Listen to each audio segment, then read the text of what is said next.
Todos y bienvenidos a la nueva sesión de la plataforma de diagnóstico por la imagen y tratamiento. Hoy tenemos de invitado a Ángel Morales, que es un auténtico referente, un especialista de nuestro país de calidad y control de dosis, y que nos va a dar una charla, yo creo que muy interesante, con un título provocador que promete, que es el principio de justificación, dos puntos, crónica de una muerte anunciada, ¿no? A ver, Ángel, adelante cuando quieras. Bien, voy a compartir pantalla. Creo que es esto. A ver, efectivamente. ¿Se me oye bien? Sí, sí, Perfecto. perfectamente, perfectamente. Perfecto. Bueno, pues buenos días a todos. Quiero dar las gracias a Salva Pedraza y a los organizadores de este y darme la oportunidad de participar en este evento. Efectivamente, el título es un poco provocador, ¿no? Le he llamado el principio de justificación crónica de un fracaso. Mirar, los objetivos que me he planteado son los siguientes. Primero, definir los conceptos de indicación, justificación y adecuación, que son conceptos complementarios, pero que son distintos. El segundo, realizar un recorrido histórico muy personal, ¿no?, sobre el principio de justificación. El tercero, analizar, digamos, los problemas, las causas, los porqués de su aplicación. Y para finalizar, introducir un debate sobre las herramientas, instrumentos, procedimientos que faciliten una mejor justificación. Los contenidos van a ser los siguientes. Primero voy a hablar de indicación, justificación, adecuación. En segundo lugar, la historia de un fracaso. En tercer lugar, las causas. Y por último, aparte de lamentarnos, si podemos hacer algo más. Si empezamos por el primero, que es la indicación, justificación, mirar, el acto radiológico se asienta en tres grandes pilares jurídicos. El primero es la indicación médica. La indicación médica es el presupuesto inicial y desencadenante del acto radiológico. Es el que nos permite, digamos, transgreder la autonomía del paciente, incluso la autonomía corporal del paciente, ¿no? Sin indicación médica no tenemos un acto radiológico. Podemos tener un acto de complacencia, un acto de medicina defensiva, un acto de experimentación, un acto de entrenamiento, un acto incluso hasta de menguelismo, ¿no? Pero no tenemos una indicación médica. Dentro de la indicación médica, cuando utilizamos radiaciones ionizantes, solo cuando utilizamos este tipo de radiaciones, tenemos que aplicar el principio de justificación. Y la adecuación es un concepto de carácter funcional, ¿no? El segundo pilar es que todo esto lo tenemos que hacer con las lex artis adecuadas, con normas, protocolos, documentos, etcétera. Y el tercer pilar es el consentimiento eficaz. Todo esto tenemos que garantizar el derecho de información y el derecho al consentimiento informado del paciente.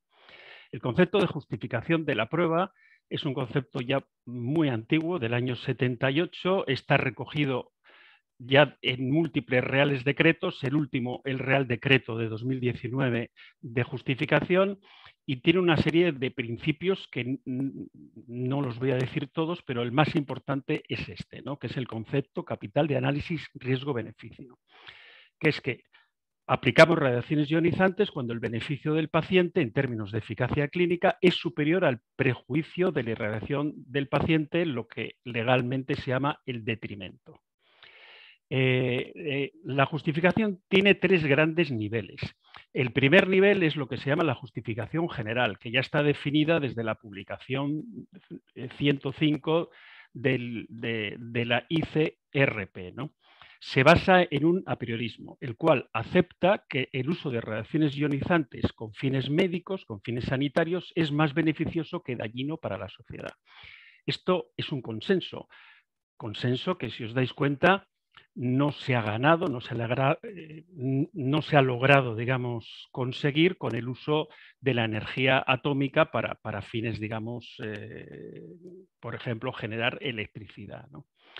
El segundo nivel es la justificación genérica. Esto es nuevo, ¿eh? Es el artículo 3.3 de este nuevo Real Decreto de 2019 de justificación y optimización, habla de este segundo nivel. Esta justificación genérica, ¿qué es? Es la regla general. Y en esta etapa, Esta justificación se realiza por asociaciones profesionales en coordinación con autoridades competentes. Por primera vez lo dice la norma. ¿Esto qué significa?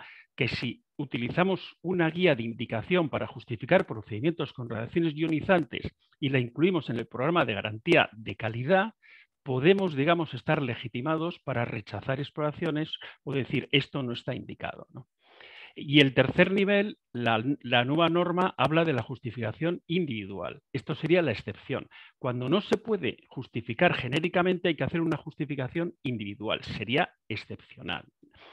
Y dice la norma que se deberá documentar, deberá constar en la historia clínica del paciente y estará a disposición de la autoridad sanitaria competente. Una vez que hemos visto los conceptos de indicación, justificación, ahora vamos con el de adecuación. Es un concepto muy sencillo y muy intuitivo, ¿no? ¿Qué es una prueba radiológica adecuada? Las pruebas necesarias.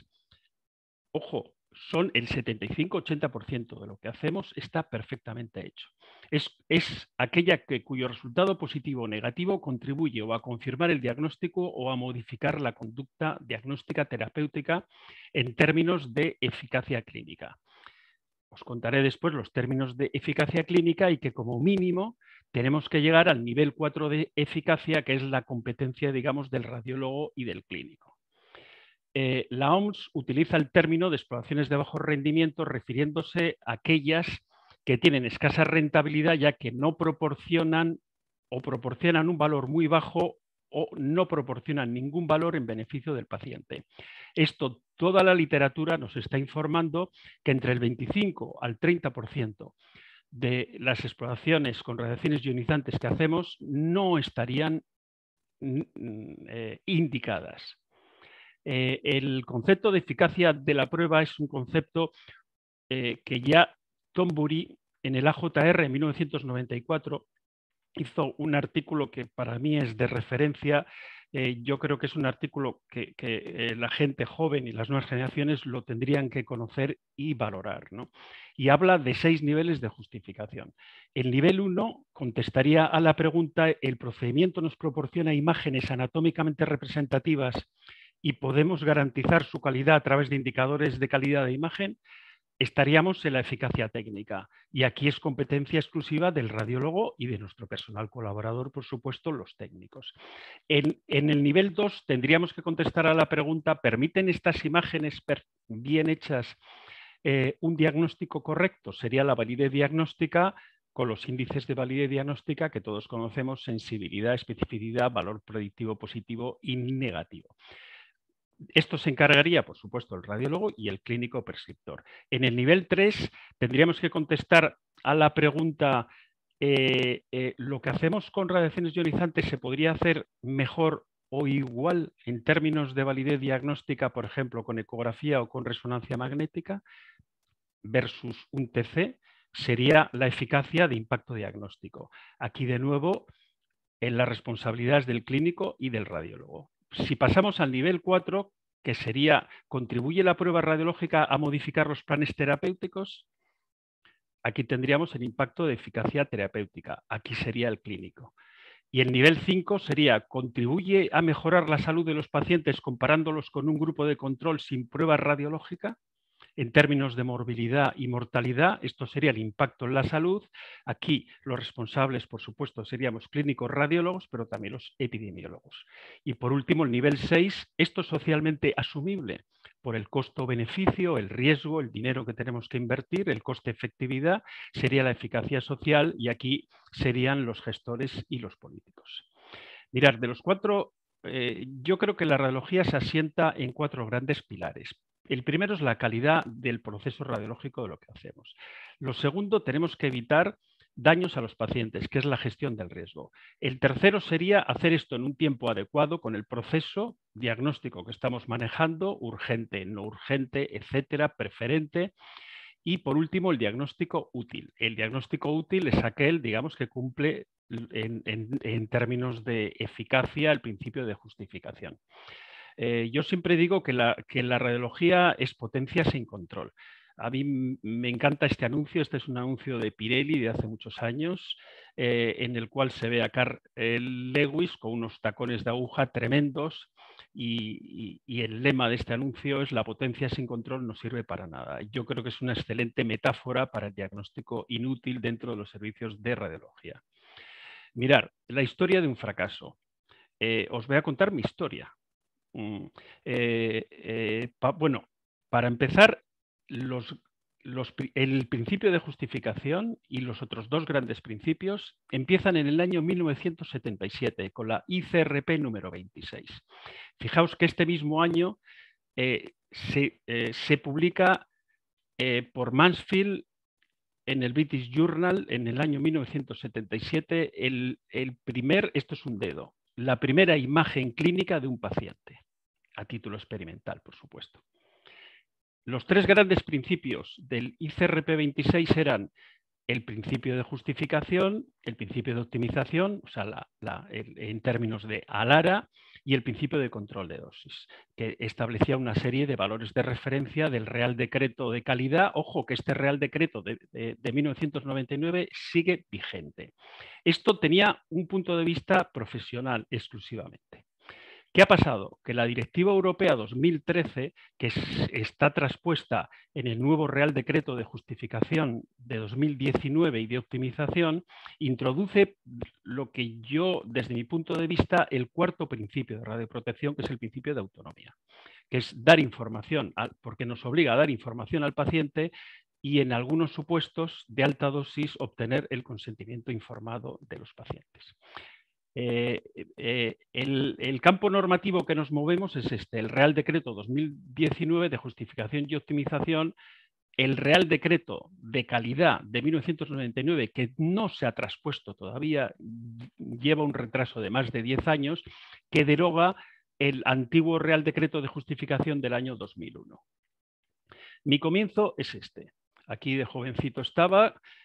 Tras un año de hacer mi servicio militar en el Hospital de Valladolid y otro año el internado rotatorio en el Hospital Clínico de Madrid, pues me voy a mi querido hospital, lo que es hoy el Hospital Donostia, a trabajar.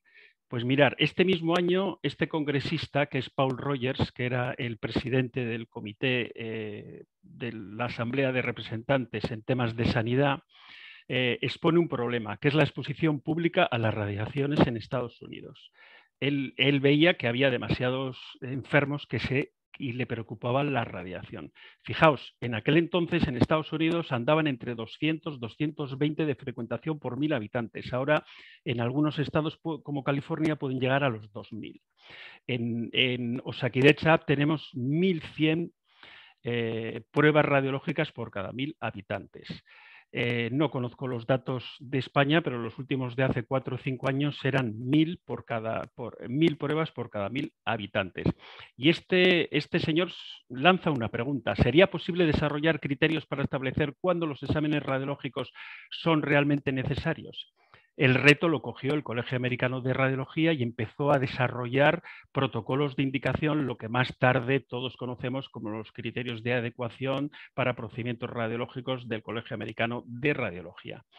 En el año 1983 la OMS publicó un informe técnico 689 que era criterios aplicables a las exploraciones de radiodiagnóstico, que fue, digamos, un hito. Por lo menos nosotros en mi hospital, en mi servicio, en la década de los 80 manejamos mucho, digamos, este informe de la Organización Mundial de la Salud. Y decía una cosa muy interesante que yo creo que sigue vigente, que es que para el facultativo y también para el radiólogo y para los pacientes, solicitar una exploración radiológica constituye un ritual tranquilizador. En el año 2000, la Comisión Europea publicó la famosa guía de indicaciones 118 que todos conocéis y que hemos manejado durante muchos años. Y a partir de aquí tenemos una enorme sopa de letras. Guías de indicaciones y protocolos en el mundo mundial tenemos los que queremos para hartarnos. Doctrina tenemos para hartarnos. Toda esta. desde las guías canadienses, que son excelentes, por supuesto, las guías británicas, las guías australianas con sus maravillosos árboles de decisión, otra publicación de la OMS en 1999, en España, Galicia ha publicado una guía excelente, la Seria publicó una guía excelente en el año 2002, los argentinos. Esta diapositiva me sirve, digamos, para lanzar el mensaje que doctrina y guías tenemos para hartarnos. La última es esta. En diciembre de 2021, nuestros amigos y compañeros radiólogos madrileños han hecho esta magnífica guía de indicación de justificación de procedimientos con radiaciones ionizantes, que yo he tenido la suerte de verla porque me la han dejado ver, pero creo que está todavía pendiente de publicación. Mi resumen es que la historia de la justificación que yo he vivido en estos 44 años, ha existido un enorme número de profesionales que han estado realizando guías, protocolos sobre estos temas, pero al mismo tiempo que se incumplían activamente. Este es mi final, esta es mi foto final el día que me jubilé, el 21 de noviembre de 2019. Decidí jubilarme con 67 años, eran demasiados años ya y había que dejar el paso libre a gente joven. Me hice esta foto, me hicieron, y la verdad es que no salí muy contento. Ese último día pues organicé un ágape y me dediqué a informar cosas que hacía casi todos los días también, que era informar radiología simple de los ambulatorios y centros externos. Y me encuentro esta radiografía. Motivo, rectorragia, abdomen simple, de pie y tumbado. Curiosamente, un mes antes había dado una charla sobre indicaciones de radiología simple de abdomen para mis amigos de atención primaria. Por tanto, ahí me di cuenta que y me dije, Ángel, has perdido la batalla de la justificación. Bueno, ¿por qué pasa esto? Bueno, mirar, en el tema de la justificación tenemos tres tipos de barreras. Tenemos unas barreras inmateriales, que son las guías, múltiples guías que tenemos, criterios, guías, recomendaciones. Yo le llamo barreras inmateriales porque es casi como el catecismo, ¿no? Hay gente que lo cumple, hay gente que lo medio incumple y hay gente que pasa olímpicamente de él, ¿no? Quien dice el catecismo dice cualquier otro tipo de norma, digamos, ética, moral, etcétera, ¿no? Después tenemos las barreras normativas, que son muy potentes. La legislación de radioprotección, fijaos, en el antiguo Real Decreto del año 2001, ya delegado, decían que eran prohibidas las exposiciones que no puedan justificarse. Fíjate qué declaración de intenciones. Y en el último Real Decreto de 2019 vigente nos vuelve a decir, nos dice claramente que la decisión final de la justificación quedará a criterio del radiólogo. Por supuesto, tenemos barreras materiales, como las ayudas, los CDS, las ayudas, digamos, soporte al diagnóstico, ¿no? Yo no tengo ninguna experiencia sobre este tipo. Sé que Marta Serrallonga mañana nos va a hablar de eso y desde luego, si no tengo ninguna experiencia, voy a tener prudencia y no sé qué decir de esto. Me he hecho una revisión bibliográfica y lo único que he visto es que hay muchas resistencias, tanto de clínicos como en menor grado de los radiólogos, ¿no? Quizás porque es un tema muy farragoso hacerlo, y que solamente tienen éxito aquellos que están ligados con el principio de exclusión. Si el programa informático te dice que esto no está justificado, no te lo financia. Vamos a hablar un poco de las causas. Esto es un tema muy complejo y es multifactorial. Hay centenares de causas atribuibles a los radiólogos, atribuibles a los clínicos prescriptores y a los propios enfermos, la presión de los propios enfermos, sobre todo cuando hacemos urgencias, ¿no? Pero bueno, voy a explicar lo que desde mi punto de vista personal son los que a mí me llaman más la atención. La primera es que no jerarquizamos el principio de justificación. Sabemos perfectamente cuál es nuestro proceso, que empieza por una gestión de solicitud y termina por una interconsulta con el clínico. Aquí he puesto en rojo los tres subprocesos que no hacemos siempre. hay servicios que dejan de informar la radiología simple, que supone el 60-70% de los pacientes. Otros que como mucho llegan a informar, como en mi servicio, el 70% de los estudios, pero hay un 30% de los estudios que no podemos informarlos. Pero esa es otra historia. Lo que sí está claro es que esta cajita de justificación es una actividad molesta, incordia dentro del proceso radiológico para muchos radiólogos. De hecho, ¿cuántos servicios de radiología y radiólogos hemos dimitido de la obligación de justificación? Muchos servicios, insisto, han borrado esta molesta cajita. Es verdad, hay mucha gente que dice, y no le falta razón, ¿para qué justificar si nunca se rechaza nada? Lo segundo es que la justificación tiene poderosos enemigos y enormes dificultades. Fijaos, hemos dicho que esta molesta cajita a veces no la gestionamos bien, ni siquiera con los pacientes de TAC o alta dosis, ¿no? Pero es que es lógico, porque desde el punto de vista legal, no justificar tiene un riesgo legal cero, no nos va a pasar nada. Yo no justifico a un niño de 5 años, le hago un TAC abdominopélvico, le meto una dosis de 15 milisieverts, ese niño, uno de cada 500 puede generar una leucemia o un linfoma cuando tenga 18 o 20 años, pero hay una relación, pero no, nadie me va a demostrar una relación causa-efecto. ¿Por qué? Porque los riesgos estocásticos son probabilísticos, son poblacionales. No podemos decir, este niño tiene un cáncer porque le hicimos un TAC a los 3 años. Es imposible. Por tanto, no me van a demostrar desde el punto de vista legal el daño efectivo y cuantificable, con lo cual 0% de riesgo legal. Sin embargo, si rechazo o no solicito un TAC, por ejemplo, en este caso, y genero un daño efectivo en el paciente, tengo lo que se llama la omisión de indicación o la omisión de prescripción, que fijaos su importancia, causa el 19% de los efectos adversos dentro de los procedimientos radiológicos y, por supuesto, nos puede llevar a los tribunales. Por tanto, este es el resumen. Lo segundo es que realmente nos movemos en un principio de asimetría de información. El famoso tengo y he dado información de la guía 118, ¿no? de la Comisión Europea. Los clínicos nos dan la información que ellos quieren. A veces nos dan muy buena información, a veces nos la dan sesgada, a veces incluso nos mienten y nos movemos en ese principio de asimetría de la información. Y manejamos volúmenes ingentes de procedimientos que no podemos estar controlándolos ni metiéndonos dentro de las historias clínicas para verlos. Y por último, es que una vez lanzada la solicitud es muy difícil de desactivar. Yo diría que en urgencias además es prácticamente imposible de desactivar, porque estamos cautivos y desarmados frente a un clínico que te dice, como nos dicen, mira, si no lo quieres, no lo hagas, pero yo voy a poner en la historia clínica que te niegas a hacerlo. Y ya, o sea, por tanto, una vez que está lanzada una solicitud, es prácticamente difícil de desactivar. Después utilizamos estereotipos y lugares comunes, como este, ¿no? Si fuera mi madre, yo lo pediría por si acaso, yo lo he hecho. Os contaré después una anécdota que ha pasado con mi querida y fallecida madre, ¿no? ¿Qué pasa? Porque tenemos una implicación emocional con los pacientes y es lógico, somos personas, o sea, les miramos a los ojos.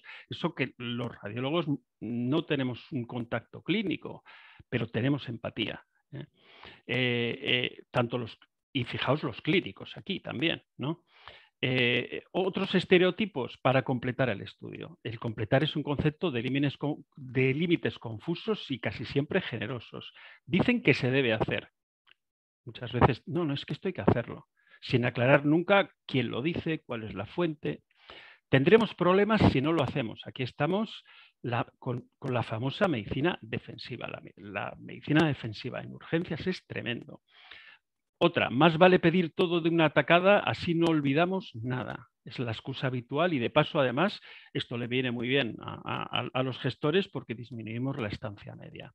Mientras el paciente está ingresado, pues aprovechamos para pedir ciertas pruebas, completar protocolos, etc. Otra cosa importante es que la prueba que no altera el tratamiento. Mirad, yo durante unos años colaboré con la Sociedad Vasca de Cuidados Paliativos en temas legales, escribí bastantes artículos y me di cuenta de lo siguiente, que es que llevamos el diagnóstico a la última consecuencia, independientemente de que ésta sirva poco o nada para el diagnóstico y tratamiento del paciente.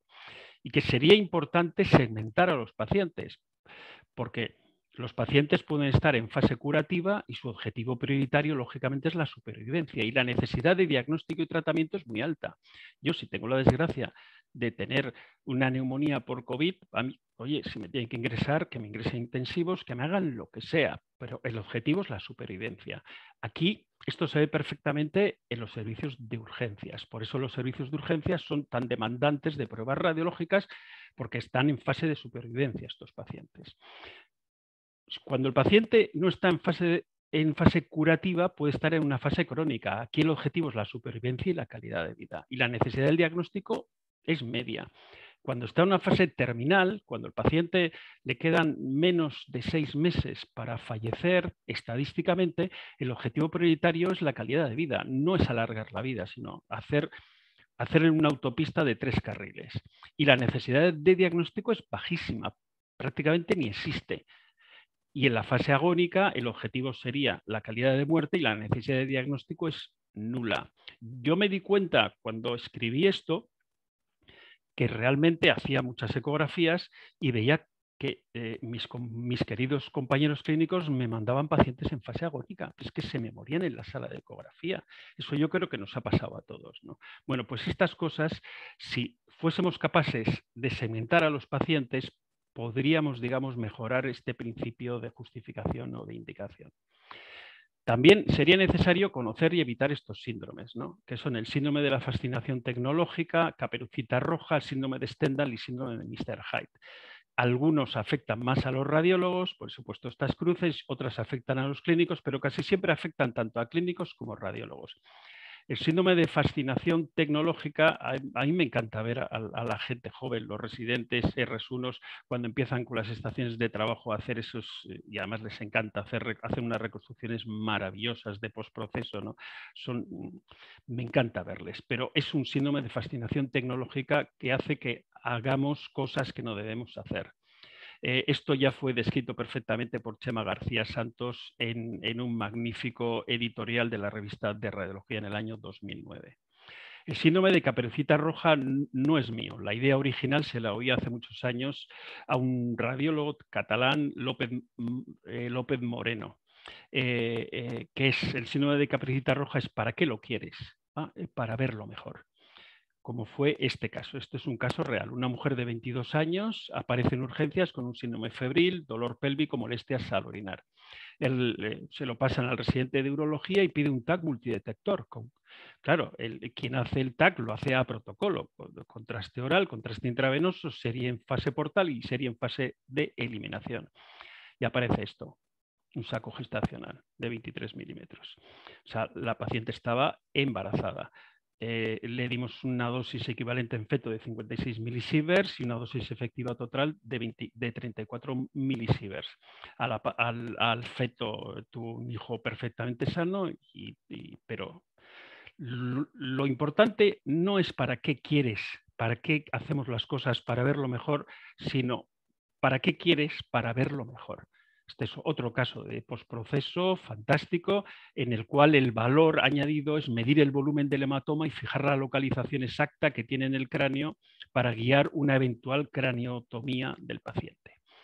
Esto sí, esto sí que sirve, esto no sirve. Después tenemos el síndrome de Stendhal. Stendhal, ya sabéis que es un poeta, escritor del siglo XIX y describió este síndrome cuando fue a Milán. Es el síndrome de la belleza, ¿no? O sea, es la famosa imagen, qué imagen más bonita. Mirar, yo me di cuenta de que estaba haciendo las cosas mal porque siempre decía qué imagen más bonita, qué imagen más bonita, esto es recurrente, hasta que un día mi madre tuvo un problema en un posoperatorio de cirugía cardíaca, le tuvimos que hacer un TAC torácico para ver la complicación que efectivamente la tenía y un gran amigo, el pionero en el TAC en el hospital Donostia, me dijo, mira, qué imagen más bonita tiene tu madre. Yo pensé, pero vamos a ver, si esta imagen bonita va a terminar matando a mi madre. Por tanto, a partir de ahí yo dejé de utilizar imagen bonita. Bonitos y hermosos son estas dos personas, este hombre y esta mujer, pero las imágenes radiológicas, como en este caso de diverticulitis, que lo he puesto queriendo porque quiero hacer un comentario posterior, no son bonitas, son imágenes que pueden ser muy docentes, muy ilustrativas, muy típicas, de aprender mucho, pero no son imágenes bonitas. Y después está el síndrome de Mr. Hyde, que es que la noche nos confunde. Este síndrome, antes yo lo denominaba el síndrome de Dinio, pero por respeto a la propiedad intelectual le he cambiado el título, pero el mensaje, la metáfora es que la noche realmente nos confunde. Durante el día hacemos una serie de cosas y por la noche hacemos otras, como esta. Una niña de 13 años con un síndrome de cuadrante inferior derecho que había que descartar apendicitis aguda o imitadores y por la noche, pues quien se despertó, pues decidió hacerle un TAC. Y efectivamente el TAC era muy ilustrativo y curiosamente al día siguiente, a primera hora de la mañana, nos aparece el cirujano pediátrico diciendo, oye, como he visto que tiene este pende aquí que le pasa casi al lado izquierdo, le quiero hacer una microcirugía, ¿os importa hacerle una ecografía y me marcáis en dónde está el apéndice? Mirad, pues a esta niña le dimos 14 milisieverts. En teoría, estadísticamente, con la edad que tiene, puede desarrollar un cáncer por cada 500 procedimientos. Lo de la noche nos confunde. Mirad, esta es una publicación recientita que es cómo diagnosticamos la diverticulitis aguda, los resultados de una encuesta nacional, de primer autor Rosón, está también Salva Pedraza como coautor, ¿no? En este artículo nos informan de una cosa que ya conocíamos, pero ahora está escrita y está escrita con evidencia científica de este artículo, que es que el 73% de los encuestados cree que la ecografía debería ser la primera opción, sin embargo, en realidad esto solo se efectúa en un 24% de los servicios. Recordar que desde el punto de vista de la justificación, lo que nos está diciendo la norma es que tenemos que buscar una prueba alternativa que nos radie. En este caso sería la ecografía. Bueno, aparte de lamentarnos, ¿podemos hacer algo más? Mirad, os voy a explicar 4 o 5 mensajes muy cortos de mi experiencia en estos años. Yo creo que tenemos que pasar de guías de indicaciones a acuerdos y pactos. Hubo un momento en mi desarrollo profesional que dije, yo no participo en ninguna guía del hospital. Y se lo dije así a la directora médica. Si no está sometida al ciclo de mejora continua. Primero, vamos a hacer un acuerdo con un pacto de proveedores, el lenguaje ISO, y eso vamos a someterlo a evaluación y mejora continua, porque si no, no sirve para nada. Es un escrito más que no sirve para nada, ¿no? Y esto realmente en mi hospital ha servido para implantar pactos de solicitud de tomografía computarizada para las situaciones clínicas más frecuentes, tanto en urgencias como en atención primaria, en una primera fase con bastante éxito. ¿Por qué digo una primera fase? Porque después pasamos a la maldición de Sísifo, que es esta. Recordar que Sísifo era un griego y se rebeló contra los dioses y los dioses griegos le condenaron a una cosa más estéril de la que te pueden condenar, que es que a primera hora de la mañana cogía una gran piedra, subía al monte y a última hora tenía que dejar caer la piedra hacia abajo y al día siguiente volvía y al día siguiente volvía y al día siguiente volvía. Pues esto es nuestra maldición de Sísifo, ¿no? Que tenemos que estar continuamente con mejora continua, arriba para abajo, arriba para abajo. Lo tercero es que el tercer mensaje que os quiero lanzar es que no podemos ni debemos entrar en el cuerpo a cuerpo. Es muy malo ser reactivo, o sea, no podemos hacer justificación individual ex post, a posteriori, la que yo digo que es muy difícil de desactivar, es casi como una bomba. No. ¿Por qué? Porque tiempo, estrés, nos vamos a enfadar con los clínicos. Tenemos que ser proactivos. Antes y utilizar criterios, evidencias, recomendaciones, mejor pactos y acuerdos, insisto, sometidos al proceso de mejora continua e incluirlos en los pactos de proveedores con los servicios clínicos, los que quieran. La mayor parte en mi hospital no han querido. Y esto meterlo en los programas de garantía de calidad, que es la nueva norma del principio de justificación del Real Decreto nos impone. Cuarto, de radiólogo inquisidor a radiólogo misionero. Mirar, yo he sido durante más de 30 años un inquisidor. O sea, así os lo digo, he sido este señor, he sido Jeremy Irons. O sea, yo era un azote de herejes. O sea, así hasta que me di cuenta que no estaba sirviendo para nada. Lo único que estaba haciendo era que no me saludasen algunos clínicos por los pasillos o que me mirasen mal y encima no conseguían el objetivo, que era mejorar la justificación. Y a partir de ahí, pues me hice radiólogo misionero, empecé a tocar la flauta. ¿Eh? O sea, y creo que el mensaje metafórico que os quiero mandar es eso, que es que el médico prescriptor debe ser el protagonista principal de esto.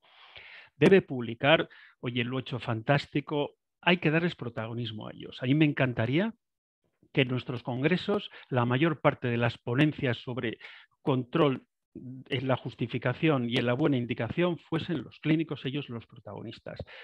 Y el radiólogo debemos ser Jeremy Irons, tocar la flauta de forma muy misionera, muy tranquila, que es enseñar, formar, guiar y dar un soporte a la decisión clínica de facultativos a la hora de solicitar la prueba radiológica. Es el quinto mensaje es que el enfoque principal lo tenemos que dar a los niños, a los jóvenes. Este es David Brenner. David Brenner es un radiólogo muy famoso, radiofísico americano, que en el año 2001 hizo una serie de publicaciones entre el 2001 y el 2003 que causaron muchísima alarma social porque demostró, digamos, poblacionalmente, que el uso y abuso del TC en la infancia, digamos, se estaba convirtiendo en un problema de salud pública y que el TC pediátrico era la causa principal de riesgo poblacional de cáncer y demostró además perfectamente esto, ¿no? Que es que lo importante es hasta los 30, 35 años. Por eso yo digo que los niños y los jóvenes caminan por la izquierda. Fijaos, el riesgo tanto en TAC de cabeza como en TAC de abdomen. Por tanto, nuestro enfoque principal debe ser los niños y los jóvenes. Yo considero que puede ser incluso hasta un acto de mala praxis sin... tenemos que priorizar en los TAC tenemos que priorizar la justificación en la gente de menos de 30 a 35 años. Y si no lo hacemos, yo creo que podemos rozar la mala práctica. El sexto es que tenemos que aplicar un principio que es legal ya en el nuevo Real Decreto, en el artículo 3.6, que es el principio de realización de estudio alternativo sin radiación ionizante. Esto ya en el año 2003, este artículo de David, que fue típico, demostró que el porcentaje de pacientes pediátricos con apendicitis con TC preoperatoria se estaba disparando al mismo tiempo que el número de ecografías se estaba disminuyendo. O sea, se estaba sustituyendo para el diagnóstico de apendicitis aguda en niños el TC por la eco y seguimos con la misma historia. Por último, más provocativo, este es un mensaje que lanzo a los residentes, la gente joven, las nuevas generaciones. No nos hagáis caso a los viejos y desencantados radiólogos, como puedo ser yo, porque hemos dado por perdida la batalla. Si alguien nos dice no vas a conseguirlo, no pierdas el tiempo, justificar no sirve para nada, no hagáis caso. No rendiros e intentar hacer algo nuevo. Y por último, esta frase que yo siempre digo a los residentes que he formado durante todos estos años en ecografía, cuando les veo al cabo de una semana que no se aclaran, que están desesperados, les digo, mirad, todo es muy difícil antes de ser sencillo. Y el segundo y mensaje final es que pensar que nosotros somos el problema es el primer paso para darnos una oportunidad y encontrar soluciones. He estado encantado de estar con vosotros y muchísimas gracias. Muy bien, muchas gracias Ángel. Realmente una charla ilustradora y motivadora, con un final al final que nos deja buen motivación al menos, ¿no? Que es complicado, pero no tenemos que tirar la toalla, intentar luchar o, si más no, cambiar de estrategia y en lugar de entrar al cuerpo a cuerpo, buscar alianzas y pactos, ¿no? Quizás sea uno de los mensajes importantes, ¿no? Tenemos varias preguntas de la audiencia, voy a ir leyéndotelas para que puedas ir contestándolas. Nos pregunta Gloria Gómez, te saluda y dice: Ángel, vas a provocar a algunos desasosiego porque no se sabe cómo afrontar el fracaso. ¿A qué te refieres de cómo conseguir mejorar el principio de justificación a diferencia de los buenos resultados obtenidos respecto a la optimización. ¿No crees que debemos insistir en trabajar con los clínicos haciendo protocolos de indicación, que hagan ellos las guías y nosotros después consensuarlas con nosotros? En pediatría hemos avanzado, hemos logrado muchísimo. Así, ¿no? Esto lo habías más o menos comentado, no sé. ¿Quieres añadir? Querida Gloria, saludos. Tienes toda la razón. Estás totalmente alineada con lo que pienso. Hay que darle el protagonismo a los clínicos. Es la metáfora que he puesto en la diapositiva. Nosotros a sentarnos, a ayudarles a tocar la flauta y que ellos tengan el protagonismo. Y por supuesto ser guía, pero estoy totalmente de acuerdo. Y también felicitar a Radiología Pediátrica, porque Radiología Pediátrica lo está haciendo muy bien. Okay. Salva Pedraza nos pregunta, de cara al futuro, ¿qué estrategias nos aconsejas para mejorar la justificación de las pruebas radiológicas? Pues bueno, yo creo que Marta Serrallonga mañana probablemente, y como la conozco ya desde la SEGECA desde hace muchos años y sé su seriedad y su solvencia, seguro que nos va a explicar estrategias de éxito con estos programas de decisional soporte diagnóstico, ¿no? O sea, y probablemente en el futuro pues será la inteligencia artificial, estos programas informáticos, pero ya digamos más avanzados con machine learning, con todo esto que conocemos de inteligencia artificial, que nos den más seguridad y que sobre todo sean más intuitivos, más rápidos, más fáciles de utilizar de lo que son ahora, ¿no? Yo creo que la cosa va por ahí. Y después el segundo mensaje es que esa molesta cajita del principio de justificación de nuestro proceso tenemos que activarla para aquellos pacientes que tienen menos de 30 a 35 años, en los procedimientos que les demos más de 1 o 2 milisieverts, como puede ser todos los TACs. Salva también, bueno, nos preguntaba sobre inteligencia artificial, los algoritmos, que ya damos por contestada esta pregunta. Nos pregunta, ¿tú crees que tener protocolos acordados con los compañeros clínicos es suficiente o hay que añadir estrategias asociadas? Yo creo que no es suficiente. Doctrina tenemos para hartarnos, en serio os lo digo. O sea, eso tenemos que someterlo al ciclo de mejora continua, o sea, tenemos que evaluarlos, tenemos que pactarlos y ciclo de mejora continua. Lo que no se controla no se puede mejorar y lo que no se puede mejorar estamos fracasando ahí. Y por supuesto el mito de Sísifo. O sea, hay que subir todos los días la roca a veces baja otra vez abajo y tienes que volver a por la roca y subirla otra vez. Claro, lo que pasa es que una vez que te baja la primera vez la roca hacia abajo, dices que la suba su padre, con perdón. Hay que insistir. Nos pregunta Luis Alfonso Aramendia, ¿el principio de justificación respalda la limitación del uso de pruebas que emplean radiaciones? ¿Qué respaldo jurídico existe o es posible conseguir para aplicar el principio de justificación para exploraciones de ecografía URM con alta demanda de pruebas de bajo valor? No entiendo demasiado la pregunta. Bueno, lo que te intenta preguntar es que el principio de justificación sirve para las pruebas radiológicas y pregunta si existe algún principio, algo aplicable a las pruebas no ionizantes para aplicar este principio de justificación cuando se utilizan, se hacen pruebas de bajo valor. Sí, no. El principio de justificación tiene un ámbito de aplicación clarísimo, que son las radiaciones ionizantes. Con resonancia magnética ya sabemos que hay múltiples pruebas de bajísimo valor, con ecografía muchísimas más, porque claro, como no radia, no es peligrosa, o sea, pero hay realmente, desde el punto de vista legal, no hay ninguna posibilidad. Ahí lo que hay que hacer es meterte en el concepto de indicación médica, de adecuación de la prueba, de eficacia, pero esos son conceptos, digamos, del ex artis, pero no son conceptos jurídicos porque no están sometidos a ninguna ley ni a ningún real decreto. De acuerdo. Alejandra Maestro pregunta, ¿qué hacéis cuando se solicita un TC por hallazgos de una eco realizada por alguien no radiólogo? ¿Repetís la eco? ¿Os fiáis? Bueno, en mi servicio eso, en mi hospital prácticamente ni se da, ¿eh?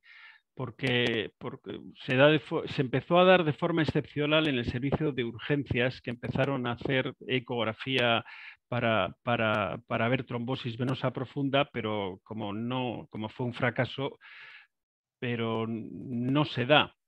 Por tanto, tengo que contestar lo que creo que sería la buena práctica, la lex artis.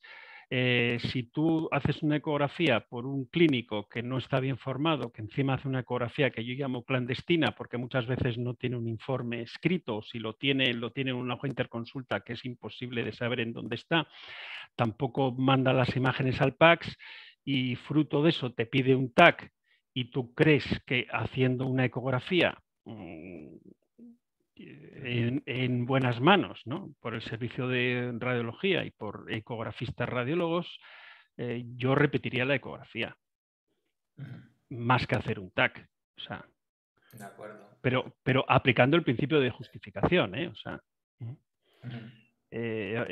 hombre, si estamos en un escenario que es un clínico que se dedica a hacer ecografías, que hace 15 ecografías en un programa, 20, que no hay, pero antes sí había. Yo cuando aprendí ecografía, aprendí en el primer libro de Segura, que era un digestólogo que trabajaba en el Hospital La Paz, pero es que ese señor era un ecografista, hacía 20, 25 estudios, claro, ese señor es muy fiable. La fiabilidad se alcanza con la N, con el número. Marta Serrallonga nos hace varias reflexiones, pone justificar, cómo validar, validar o no validar, rechazar pruebas no justificadas, luchar por el valor de nuestra especialidad, buscar aliados en nuestro apostolado, pedir con firmeza que las peticiones tengan información adecuada para un diagnóstico radiológico de valor. Esto pone como reflexiones, después pone piedras en el camino. Sí, hay otro camino. Creo que no. ¿Cómo? Si es con una herramienta mejor, pero siempre en equipo. Bueno, mañana nos hablará Marta Serrallonga de esto. No son reflexiones. No sé si quieres añadir algo a No, todas estas preguntas que lanza y no, que... más que preguntas, nos ha hecho un excelente resumen de qué es lo que hay que hacer, ¿no? Y cuáles son los obstáculos desde su punto de vista y que estoy de acuerdo con ella. Bueno, aparecen aquí muchas felicitaciones de Fátima Matute, Pilar Manchón, Gemma Monet, Marta Serrallonga también, Mariana Rubira dice sí, debemos hacer ecografía en el 73% y solo hacemos en el 24%, será porque no hay radiólogo de guardia en el 100% de los hospitales. La ecografía actualmente es el radiólogo dependiente y la ATC no lo es. ¿Qué hacemos ante esto? Estoy totalmente de acuerdo con esa reflexión, ¿no? Es el concepto de efectividad no, de eficacia y efectividad. La eficacia es en situaciones teóricas, digamos, de laboratorio, y la efectividad es en situaciones reales. Claro, si tú tienes un señor que hace guardias, que resulta que es, por poner un ejemplo, que pasa en mi hospital, ¿no? Que se dedica fundamentalmente a la ecografía musculoesquelética y que es un experto en ese órgano y sistema o en mamografía, lógicamente a lo mejor no mantiene la competencia suficiente para hacer una ecografía abdominopélvica en condiciones y se siente, digamos, mucho más seguro, mucho más segura si hace un TAC. Esa es la explicación por el que se hacen TAC en apendicitis, en diverticulitis, o sea, claro, eso ahí es un tema desde el punto de vista organizativo. Claro, por eso nosotros en mi hospital hace ya muchos años nos dimos cuenta de eso, ¿no? de que estaba muchísima gente haciendo guardias y que no mantenía la competencia para hacer esos guardias, aunque tuviese un R4, un R3 muy buenos, ¿no? Que son al final los que llevaban la guardia auténticamente en esos casos, ¿no? Entonces lo que decidimos fue que la gente, los radiólogos no se iban a meter en los órganos y sistemas hasta haber pasado, digamos, 2, 3 años rotando, digamos, por radiología torácica, por radiología abdominal, ¿no? O sea, para que puedan mantener esa curva de aprendizaje. Si un radiólogo termina la residencia y se mete a un órgano y sistema que no es radiólogo, que no es tórax, abdomen y neuro, que es el esqueleto de la urgencia, pues vamos a tener un problema, porque él tiene derecho a hacer guardias. Pero sin embargo no va a poder mantener la competencia para hacer esa A guardia. la vez que te superespecializas, mantener la competencia es complejo. Claro, claro, claro, es que queremos todo, ¿no? Ángeles Franco te felicita y tiene dos preguntas. Pone, entiendo que el programa de garantía de calidad en el programa de garantía de calidad debemos anexar guías de indicación consensuadas y si tienes alguna experiencia con comisiones MAPAC. ¿Con comisiones? MAPAC, Sí, M-A-P-A-C. sí, sí, sí. Bueno, para empezar, querida Ángeles, un beso desde aquí, que hace mucho tiempo que no nos vemos, ¿no? A ver si nos podemos ver en Málaga. Con respecto a la segunda pregunta, que es, no, a la primera, la nueva norma dice claramente que esto hay que meterlo en el programa de garantía de calidad. O sea que, por supuesto, yo, la guía de Madrid, si la publican, y me imagino que la publicarán, yo la pondría, digamos, porque es una guía estupenda y la pondría en el programa de garantía de calidad. Y con respecto a la experiencia de MAPAC, sí, he tenido experiencia de MAPAC, pero, pero se dedicaban fundamentalmente a otras cosas, a temas de tratamiento. De hecho, empecé a participar y dejé de participar, pero no tengo experiencia en temas de indicación de diagnóstico. Muy bien. Hay muchas más felicitaciones. Realmente está que arde, ¿eh? El chat. Tenemos Es aquí que, es que no hay nada como ser un poco Hombre, provocador. has conseguido aquí despertar. Ah, ah. Buenos días. ¿Crees que sería interesante incluirlo en los planes de estudio para empezar a informar y concienciar? En Granada tenemos un par de temas respecto, pero no sabemos si tendrán las consecuencias deseadas. Mercedes Villalobos. Estoy de acuerdo. Esto hay que empezarlo desde pequeñitos. O sea, eh, tendríamos, los radiólogos tendríamos que enseñar en la formación pregrado, digamos, guías de indicaciones, las guías más básicas, pero habría que enseñarlos. Pero ahí nos estamos metiendo en otro lío, ¿no? Que es el papel de los radiólogos en las universidades, que realmente, salvo excepciones, pues, ¿cómo están los pobres? Están. A Esther Angulo te felicita también y hace un par de preguntas un poco haciendo énfasis en aspectos que has comentado, ¿eh? Pero si quieres añadir algo nos pregunta, ¿crees que la normativa se equivoca en dar toda la responsabilidad última a los radiólogos? ¿Debería de haber mayor peso a los prescriptores? A ver, la normativa dice claramente que es una responsabilidad compartida. El clínico prescriptor en la fase previa, en la fase de gestión de solicitudes, y el radiólogo en la fase de validación. Yo ahí te doy la razón. O sea, aunque nosotros, fijaos que en el 2001 el Real Decreto de Justificación decía que quedan prohibidas. Fíjate, los radiólogos teníamos un derecho a prohibir. Es que es fuerte, ¿eh? Pero no lo hacemos. No lo hacemos e insisto, y le doy la razón. Creo que hay que dar más protagonismo a los clínicos. Los clínicos son la puerta de entrada y ellos son los que tienen que ser protagonistas. Nosotros solamente tendríamos que poner barreras en aquellos casos, digamos, muy gordos, en el cual, joder, nos piden una exploración de alta dosis y no nos dan información clínica o nos dan una información clínica demencial que no concuerda con la exploración, ¿no? Muy bien. Damián Gil también saca uno de los temas que has comentado, ¿no? Que una de las dificultades de la medicina defensiva. Pone opinión impopular. El problema básico no es la falta de guías o pactos, sino el miedo, ¿no? Como has comentado, el miedo a la denuncia, a la medicina defensiva. Se acabará cuando nos informemos sobre los procesos judiciales. Hay mucha ignorancia. El día en que denuncien a unos cuantos radiólogos por indicar o dejar de pasar la prueba, en lugar de por contrariarla, se acabó el problema, un poco Sí, contundente.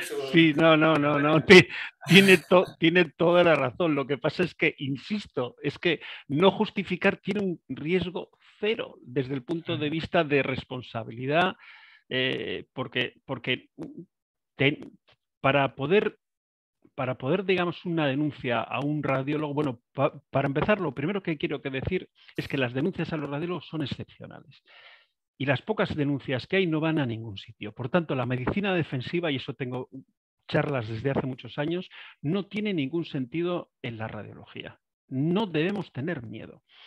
Pero es que tiene razón. O sea, el día que demostremos que a este señor, a los 5 años, este niño, le hemos dado una dosis de radiación X y que a los 21 tiene una leucemia y se pueda demostrar la relación causa-efecto, o sea, entre la acción del TAC y el daño efectivo y cuantificable, lo que se llama el nexo causal, ese día a lo mejor cambian las cosas. Sí. Pero eso no existe, porque el riesgo, insisto, es un riesgo estadístico, estocástico, poblacional.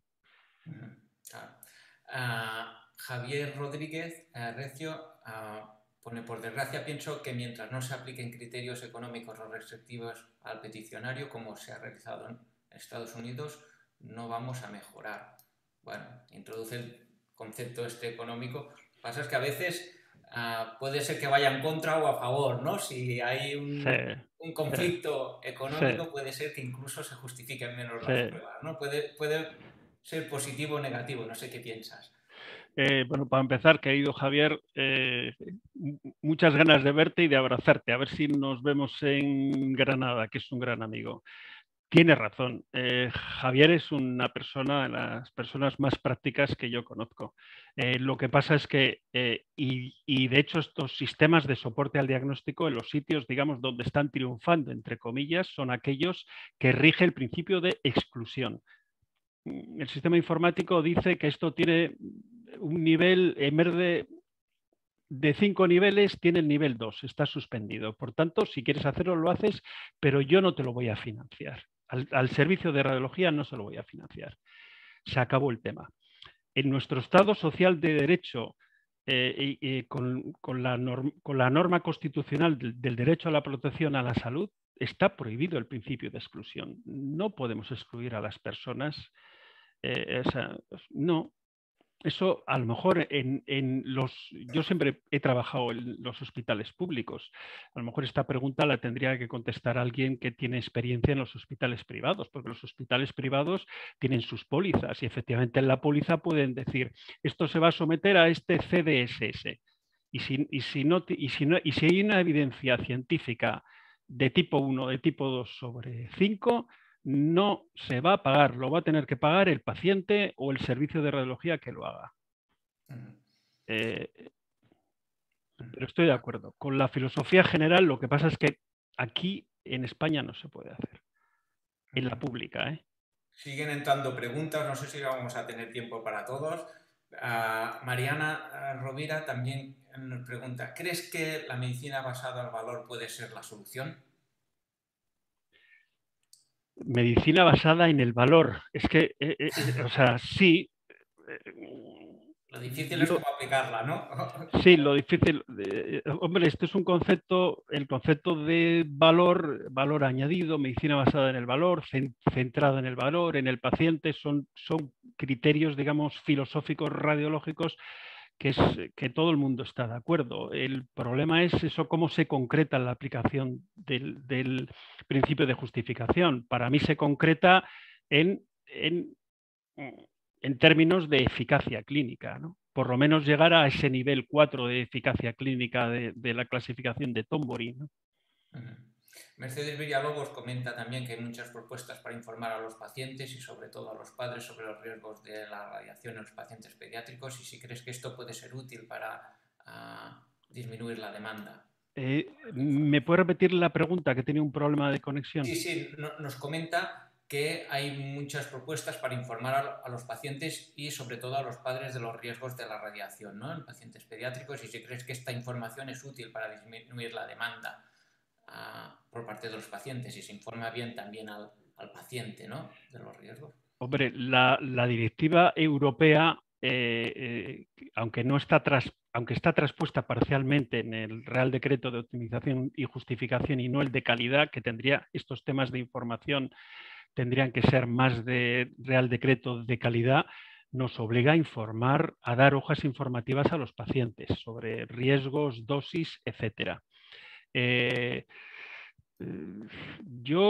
Mi experiencia es que los pacientes lo que quieren es hacerse una prueba y confían en los médicos, el clínico y el radiólogo. En todos estos años no he visto radiofobia por ninguna parte.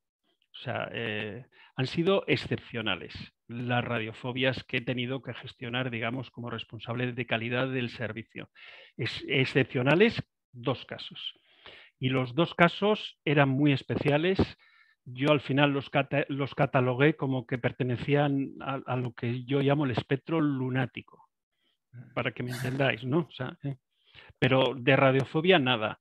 Por tanto, yo no sé si informar va a servir para algo. En el Servicio Vasco de Salud, tú te metes en mi carpeta de salud y ves la dosis que me han dado en todos los estudios y hay información sobre los riesgos. O sea que esa información ya está.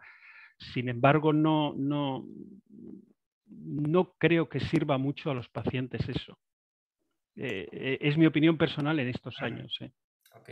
Pablo Valdés pone muchas gracias, Ángel, fantástico como siempre. El tema es imposible y en estos casos, igual que hay que hacer un giro y cambiar totalmente el enfoque, se parte de la base que hay en medios infinitos y que nosotros tenemos la responsabilidad de gestionarlos. Y esto, medios infinitos, es mentira. Yo he planteado cambiar el enfoque. Cada año se publican los medios que hay y se hace una subasta entre los peticionarios, de forma que estos conocen los medios de que se disponen. Como ya no se pueden hacer más cosas, si necesitan algo extra, lo tienen que negociar con otros peticionarios. Como me han dicho que estoy loco, bueno, hace aquí reflexiones Sí, sobre sí. Muchos saludos, Pablo. Me encanta porque estar en contacto con buenos amigos, ¿no? Yo creo que Pablo se está refiriendo a lo que David de Ricardo, que era un economista famoso del siglo XIX, decía: coste cero, demanda infinita. O sea, cuando tenemos un coste cero, la demanda es infinita, efectivamente. Entonces, Pablo lo que está diciendo que ya se habló hace algunos años, lo que pasa es que no se pudo poner por temas legales, que eran en los servicios que se aplicaba criterios de gestión clínica, se habló de darle un presupuesto. Por ejemplo, el servicio de urgencias. Yo te doy un presupuesto basado en los últimos 5 años que te has gastado 10 millones de euros en pruebas de peticiones radiológicas. Pues bueno, el año que viene vas a tener 10 millones más la inflación, 11 millones. Si en septiembre te has gastado esos 11 millones, es tu problema.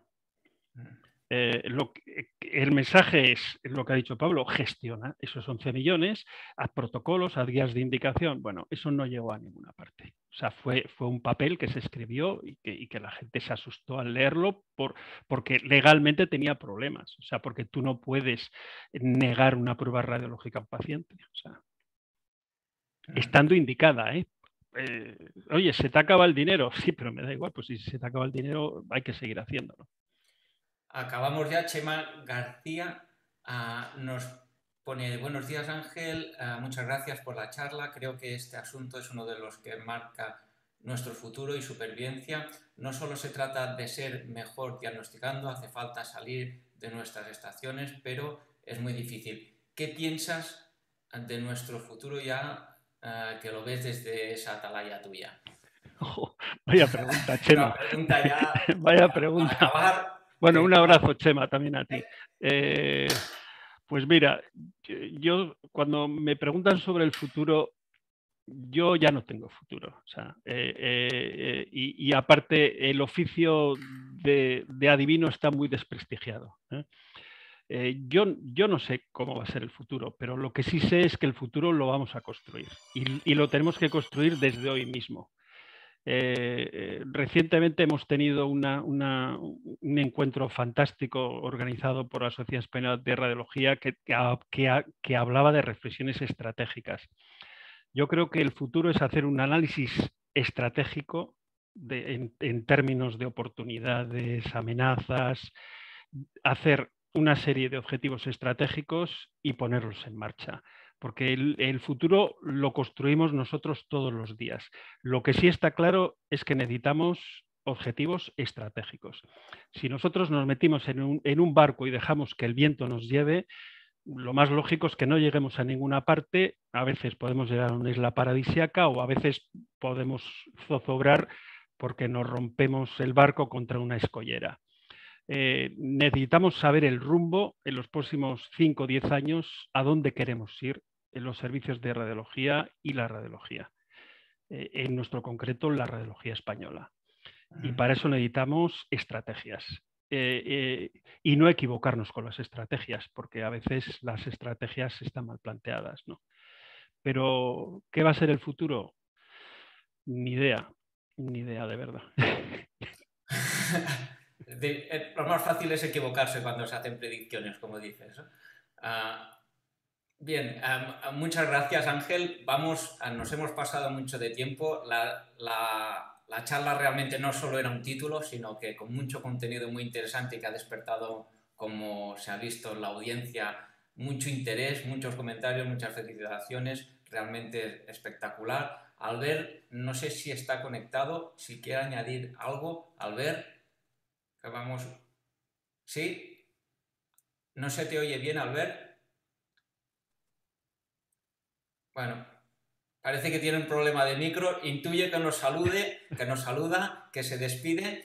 Y yo, sin más, también pues doy gracias a toda la audiencia y sobre todo a ti, Ángel, por esta excelente sesión que nos has ofrecido. Hemos aprendido mucho y realmente nos ha servido para reflexionar y motivar a la gente hacia dónde tenemos que ir. Muchas gracias, Ángel. Bueno, Víctor, muchísimas gracias y un abrazo y muchos saludos a todos los participantes y a los amigos y a los conocidos.